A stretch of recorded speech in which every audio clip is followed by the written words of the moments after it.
طیارے کی لینڈنگ کے فوراً بعد تمام مسافروں کو بحفاظت نیچے اتارا گیا اور ایئرپورٹ کے ایک الگ حصے میں منتقل کر دیا گیا۔ اس واقعے کی اطلاع ملتا ہے بم ڈسپوزل اسکواڈ اور سیکورٹی عملے نے طیارے کو اپنے گھیرے میں لے لیا۔ اس وقت بم اسکواڈ کے عملے کی جانب سے پورے طیارہ مسافروں کے سامان کی باریک بینی سے تلاشی لی گئی۔ ایئرپورٹ پر ہائی الرٹ جاری کر دیا گیا اور سیکورٹی ایجنسیاں اس ای میل کے اصل ذریعے کا پتہ لگانے کی کوشش کر رہی ہیں۔ تلاشی کا عملہ مکمل ہونے تک طیارے کو وہیں روکا گیا۔ تقریباً ہر گھر کے سامنے صدا لگانے والا کسی شخص کو دیکھ کر اکثر لوگ اسے بھکاری یا کوئی سادھو سمجھ لیتے ہیں، لیکن تلنگانہ کے ضلع میدک کے جھانسی گنگاپور گاؤں میں ایک ایسا ہی نوجوان نظر آیا جو دراصل اپنے باپ کی کامیابی کے لیے مانگی ہوئی منت پوری کر رہا تھا۔ اس نوجوان کا نام بھاسکر ہے، جس نے اپنے باپ مانے گالارام کشتیہ کی سرپنچ الیکشن میں کامیابی کے لیے ایک انوکھی منت مانگی تھی۔ واقعہ کچھ یوں ہے کہ رامائمپیٹ منڈل کے جھانسی گنگاپور گاؤں میں سرپنچ کے عہدے کے لیے دلچسپ مقابلہ دیکھنے کو ملا۔ یہاں رام کشتیہ کے خلاف ان کے دوسرے بیٹے وینکٹیش نے ہی پرچہ نامزدگی داخل کر دیا تھا۔ اس خاندانی سیاسی جنگ میں ہر طرف تجسس پایا جا رہا تھا، تاہم حتمی نتائج میں باپ نے اپنے بیٹے پر 99 ووٹوں کی برتری حاصل کرتے شاندار جیت درج کی۔ تلنگانہ کے شیواریڈی پیٹ وقار میں واقع وقف قبرستان سروے نمبر 46 کی 962 مربع گز اراضی پر غیر قانونی فروخت کا سنگین معاملہ بے نقاب ہو گیا۔ Speaker Telangana assembly Mr Gaddam Prasad Kumar کی ہدایت پر ضلع انتظامیہ وقف بورڈ نے فوری کارروائی کرتے قبرستان کا مشترکہ سروے مکمل کر لیا۔ اطلاعات کے مطابق وقف قبرستان کی قیمتی زمین کو مبینہ طور پر غیر مجاز افراد نے منظم سازش کے تحت غیر قانونی طور پر فروخت کر دیا تھا۔ اس سلسلے میں محلے کے عوام اور انتظامی کمیٹی جامع مسجد شیواریڈی پیٹ نے وقف بورڈ تلنگانہ کے چیف ایگزیکٹو آفیسر جناب اسد اللہ سے ملاقات کرتے تحریری شکایت پیش کی تھی۔ اسپیکر کی ہدایت پر عمل کرتے ہوئے کلکٹر وقار اور سی او وقف بورڈ کی نگرانی میں 20 دسمبر بروز ہفتہ صبح 11 بجے وقف انسپکٹر حسن شریف منڈل آفیسر کے ذمہ داران اور وقف بورڈ کے سروے جناب میر علی حمزہ نے قبرستان کا مشترکہ طور پر تفصیلی سروے کیا اور زمینی صورتحال کا باریک بینی سے جائزہ لیا۔ سروے کے دوران غیر قانونی فروخت سے متعلق اہم حقائق سامنے آئے، جس پر متعلقہ محکموں نے ملوث افراد کے خلاف سخت قانونی کارروائی کی یقین دہانی کرائی ہے۔ تلنگانہ حکومت نے 2 سینئر IPS افسران کو ترقی دینے کے احکامات جاری کیے۔ 2001 بیچ کے اکن سبروال اور سدھیر بابو کو ترقی دی گئی۔ حکومت نے ان دونوں کو ایڈیشنل DG کے عہدے پر ترقی دینے کے احکامات جاری کیے ہیں۔ تلنگانہ کے سنگاریڈی ضلع کے کوہیر منڈل کے چتل گھاٹ کے قریب NH 65 پر منگل کی صبح ایک پرائیویٹ ٹریول بس بے قابو ہو کر الٹ گئی۔ بتایا جا رہا ہے کہ آگے جا رہی بس کو بچانے کی کوشش میں حادثہ پیش آیا۔ بس کرناٹک سے حیدرآباد جا رہی تھی۔ حادثے کے بعد زوردار آواز سن کر مقامی لوگ فوری طور پر موقع پر پہنچ گئی۔ بس میں سوار مسافر شدید خوف ہراس کا شکار ہو گئے، مدد کے لیے چیخو پکار کرنے لگے۔ اطلاع ملتے ہی پولیس، ہائی وے عملے اور مقامی افراد نے مل کر مسافروں کو ایک ایک کر کے بس سے باہر نکالا۔ حادثے کے وقت بس میں 36 مسافر سوار تھے۔ اس واقعے میں 2 مسافر زخمی ہوئے، جنہیں فوری طور پر مقامی اسپتال منتقل کر کے علاج فراہم کیا گیا۔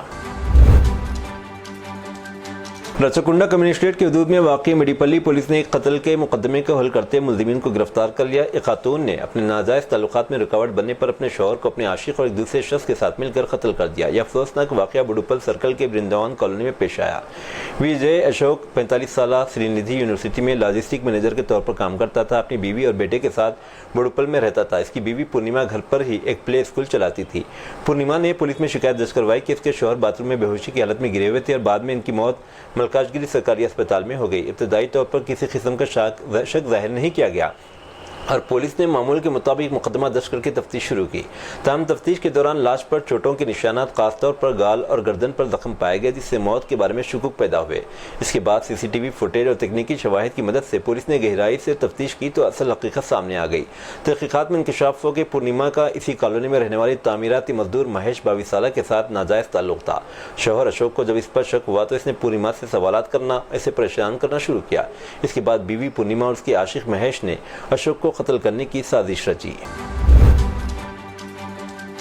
حیدرآباد کی ایک 20 سالہ خاتون جو BTech کی طالبہ تھی، اس کے بوائے فرینڈ کی جانب سے شادی سے انکار کرنے پر خودکشی کے لیے واقعہ اتوار کو میرپیٹ پولیس اسٹیشن کے دائرہ اختیار میں آنے والے علاقے میں پیش آیا۔ وہاریکا نامی خاتون جو الماس گڑی کی رہنے والی تھی، پچھلے کچھ سالوں سے اسی علاقے کے ایک شخص کے ساتھ تعلقات میں تھی۔ حال ہی میں شخص نے، جس کی شناخت کشور کے نام سے کی گئی، مبینہ طور پر اس سے شادی کرنے سے انکار کر دیا تھا۔ انکار سے دل برداشتہ ہو کر خاتون نے حیدرآباد میں اپنے گھر میں پھانسی لے کر خودکشی کر لی۔ بعد ازاں اس کی لاش کو پوسٹ مارٹم کے لیے اسپتال منتقل کر دیا گیا۔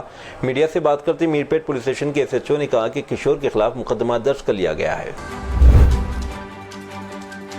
اینٹی کرپشن بیورو تلنگانہ نے ڈپٹی ٹرانسپورٹ کمشنر محبوب نگر کے خلاف آمدنی کی غیر متناسب اخراجات کا مقدمہ درج کیا ہے اور ریاست میں مختلف مقامات پر تلاشی لی جا رہی ہے۔ اے سی بی کی ٹیموں نے صبح سویرے deputy transport commissioner Kishan Naik, اس کے رشتہ داروں اور دوستوں اور مشتبہ بینامیوں کے گھروں کی تلاشی لی۔ محبوب نگر، رنگاریڈی، حیدرآباد میں تلاشی کا سلسلہ جاری ہے، مزید تفصیلات کا انتظار ہے۔ اسرو نے کہا کہ LVM-3 راکٹ لانچنگ کے لیے 24 گھنٹے کی الٹی گنتی، جو کہ نیو جنریشن امریکی مواصلاتی کمیونیکیشن سیٹلائٹ کو لے کر جائے گی، منگل کو یہاں شروع ہو گئی۔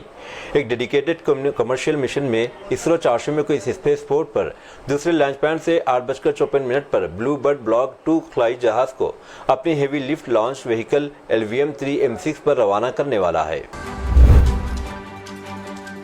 UP اسمبلی میں سماجوادی پارٹی MLA راگنی سونکر نے کہا، ہم آج قومی ترانے کی 150ویں سالگرہ کے موقع پر یہ چرچا کرا رہے ہیں۔ انہوں نے کہا کہ کیا سرکار وندے ماترم کے الفاظ ان کی عزت اور وقار کو سمجھتی ہے؟ وندے ماترم کا مطلب ہے ماں کو سلام، بھارت ماں کی وندنا۔ انہوں نے کہا کہ کسی بھی ماں کی وندنا اس کے بچوں کو دکھ پہنچا کر، اس کے بچوں کے ساتھ اتیاچار کر کے کبھی نہیں کی جا سکتی۔ انہوں نے کہا کہ سرکار کی کیسی وندنا ہے جہاں بچوں کے ساتھ ظلم و زیادتی ہو رہی ہے؟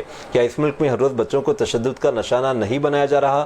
ہم کہہ سکتے ہیں کہ میں کرشنا سے پیار کرتا ہوں، میں جیسس سے پیار کرتا ہوں، میں واحد گرو سے پیار کرتا ہوں، لیکن اس ملک میں اے لو محمد کہنے پر بچوں کو گرفتار کر لیا جا رہا ہے۔ انہوں نے سوال کیا کہ کیا یہ ہے وندے ماترم؟ امریکہ کے ساتھ تجارتی معاہدہ اگرچہ تاخیر کا شکار ہے، تاہم بھارت دیگر کئی ممالک کے ساتھ ایک کے بعد دیگر تجارتی معاہدے طے کر رہا ہے۔ جولائی میں برطانیہ اور عواما کے آغاز میں عمان کے ساتھ معاہدوں پر دستخط کے بعد اب بھارت نے نیوزی لینڈ کے ساتھ بھی مذاکرات مکمل کر لیے ہیں۔ پیر کی روز وزیر اعظم نریندر مودی اور نیوزی لینڈ کے وزیر اعظم کرسٹوفر لکسن نے اعلان کیا کہ بھارت نیوزی لینڈ کے درمیان آزاد تجارتی معاہدے سے متعلق بات چیت نتیجہ خیز ثابت ہوئی۔ اس معاہدے پر 2026 کی پہلے ششماہی میں دستخط متوقع ہیں، جس کے تحت آئندہ 15 برسوں میں نیوزی لینڈ بھارت میں 20 ارب امریکی ڈالر تقریباً 1.8 لاکھ کروڑ روپے کی سرمایہ کاری کرے گا۔ معاہدے کے تحت بھارت نیوزی لینڈ سے آنے والی 95% مصنوعات، جن میں اون، کوئلہ، لکڑی، شراب، ایوکاڈو اور بلو بیری شامل ہیں، پر ٹیرف یا ختم کرے گا یا کم کرے گا۔ تاہم بھارتی کسانوں اور صنعت کے مفادات کے تحفظ کے لیے ڈیری مصنوعات، چینی، مسالے جات، تیل اور ربڑ کی درآمدات پر کسی قسم کی رعایت نہیں دی گئی۔ معاہدے کے تحت نیوزی لینڈ بھارتی پیشہ ور افراد کو عارضی ملازمت کے لیے انٹری ویزا فراہم کرے گا۔ اس اسکیم کے تحت ہر سال 5000 ویزے جاری کیے جائیں گے۔ ریاست پنجاب پٹیالہ میں پیر کی روز ایک سابق IPS افسر نے 8.10 کروڑ روپے کے سائبر دھوکہ دہی کا شکار ہونے کے بعد شرمندگی اور ذہنی دباؤ کے سبب خود کو گولی مار کر زخمی کر لیا۔ شدید زخمی ہونے کے بعد ان کی حالت فی الحال نازک ہے۔ Patiala senior superintendent of police Varun Sharma کے مطابق یہ واقعہ سابق IPS افسر امر سنگھ چہل کے ساتھ پیش آیا، جو پہلے پنجاب میں انسپکٹر جنرل آف پولیس کے طور پر خدمات انجام دے چکے ہیں۔ کچھ سائبر مجرموں نے انہیں واٹس ایپ اور ٹیلی گرام گروپس کے ذریعے اپنے جال میں پھنسا لیا۔ ہماچل پردیش کے سب سے بڑے اسپتال میں مریض اور ڈاکٹر کے درمیان ہاتھا پائی ہو گئی۔ ویڈیو میں واضح طور پر ڈاکٹر مریض کو شدید زدکوب کرتے دکھائی دے رہا ہے۔ یہ واقعہ شملہ کے Indira Gandhi medical college and اسپتال میں علاج کے خواہاں ایک مریض اور ایک ڈاکٹر میں بحث تکرار کے بعد پیش آیا، جس کے نتیجے میں گرما گرم ہاتھا پائی کا تبادلہ ہوا۔ ویڈیو وائرل ہونے کے بعد انتظامیہ نے واقعے کا نوٹس لے لیا۔ 63 سال کی عمر میں مدھیہ پردیش کے BJP لیڈر دیپک جوشی نے دوسری شادی کر لی ہے۔ کانگریس کی سابق خاتون لیڈر سے ان کی شادی کی تصاویر وائرل ہو رہی اور سیاسی حلقوں میں اس کا خوب چرچا ہو رہا ہے۔ انجہانی وزیر اعلیٰ کیلاش جوشی کے بیٹے سابق BJP وزیر دیپک جوشی کانگریس لیڈر اور پارٹی کی سابق ریاستی سیکریٹری پلوی راسکسینہ کے ساتھ شادی کے بندھن میں بن گئے۔ سوشل میڈیا پر بڑے پیمانے پر گردش کرنے والی تصاویر میں 63 سالہ دیپک جوشی کو روایتی ہندو رسم و رواج کے ساتھ شادی کی تقریب میں پلوی کے ماتھے پر سندور لگاتے دکھا گیا۔ اگرچہ تصاویر کی آزادانہ طور پر تصدیق نہیں ہو سکی، تاہم کانگریس لیڈر راجندر شکلا سمیت کئی سیاسی شخصیات نے سوشل میڈیا پوسٹ کے ذریعے شادی کی تصدیق کی اور جوڑے کو نیک خواہشات کا اظہار کیا۔ ذرائع کے مطابق یہ شادی بھوپال کے آریہ سماج مندر میں ہوئی تھی۔ پلوی راسکسینہ نے شروع میں تقریب کی تصاویر شیئر کی اور بعد میں ڈیلیٹ کر دی۔ سنبھل میں میرٹھ میں سوربھ قتل کیس جیسا ایک واقعہ پیش آیا۔ بیوی نے اپنے بوائے فرینڈ کے ساتھ مل کر اپنے تاجر شوہر کو قتل کر دیا۔ انہوں نے سب سے پہلے اس کے سر پر لوہے کی سلاخ اور ہتھوڑے سے مارا۔ اس کی موت کے بعد انہوں نے لاش کو گرائنڈر سے ٹکڑے ٹکڑے کر دیا۔ متوفی کا دھڑ اور کٹا ہوا ہاتھ ان کے گھر سے 800 میٹر دور سر رام گھاٹ پر دریائے گنگا میں پھینک دیا گیا۔ اس کے کپڑے بھی جلا دیے گئے۔ خود کو بچانے کے لیے بیوی نے 6 دن بعد پولیس میں گمشدگی کی رپورٹ درج کرائی۔ 27 دن کے بعد پولیس نے نالے کے کنارے سے پولیتھین میں لپٹی ہوئی